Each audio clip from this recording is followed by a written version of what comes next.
আজকে আমরা করব চিকেন জালি কাবাব। দর্শক, চিকেন জালি কাবাব করতে আমাদের যা যা লাগছে বলে দিচ্ছি। লাগছে ব্রেড, ডিম, ব্রেড ক্রাম্ব, টেস্টিং সল্ট, কাবাব মশলা, লবণ, গোলমরিচের গুঁড়া, চিলি ফ্লেক্স, কাঁচামরিচ, এটা হচ্ছে টমেটো সস আর চিলি সস, আর ভাজার জন্য তেল এবং কিমা তো লাগবেই। এটা হলো আমাদের মেন ইনগ্রিডিয়েন্টস। চিকেন কিমা, কাবাব মশলা হাফ টিস্পুন দিয়ে দিলাম, এখানে দিয়ে দিলাম টেস্টিং সল্ট। এটা হচ্ছে বিস্কিট, টোস্ট বিস্কিট আছে না, সেই টোস্ট বিস্কিটটাকে গুঁড়া করে নিয়েছি। গোলমরিচের গুঁড়া দিয়ে দিচ্ছি হাফ টিস্পুন, সস দিব, একটু ধনে পাতা দিব,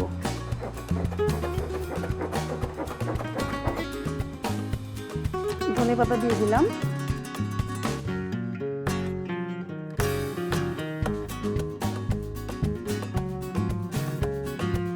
পাউরুটি দিব।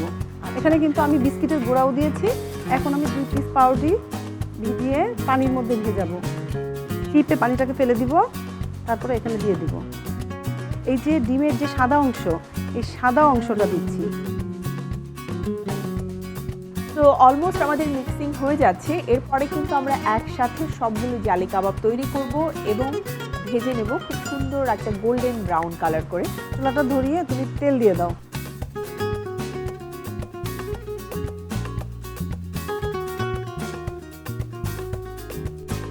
এই যে কুসুমটা সেটা তুলে ফেলবো।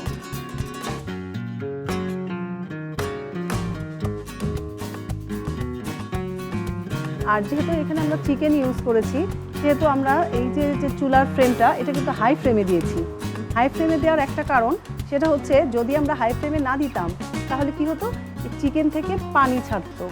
হ্যাঁ, ভেতরের যে জুসি ভাবটা সেটা কিন্তু থাকতো না। দর্শক, আমাদের অলরেডি জালি কাবাব হয়ে গেছে, আমরা এক এক করে তুলে নিব। কালার কিন্তু চলে এসেছে।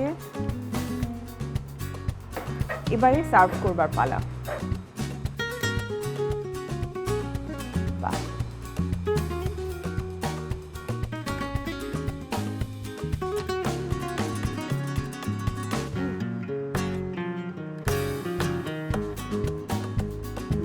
এখানে একটু যেহেতু কাবাবের মধ্যে আমরা কি করতে পারি, পেঁয়াজ, কাঁচামরিচ দিতে পারি। হ্যাঁ,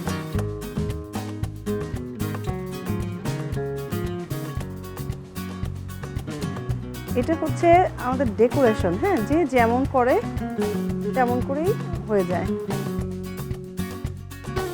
হয়ে গেল আমাদের চিকেন জালি কাবাব।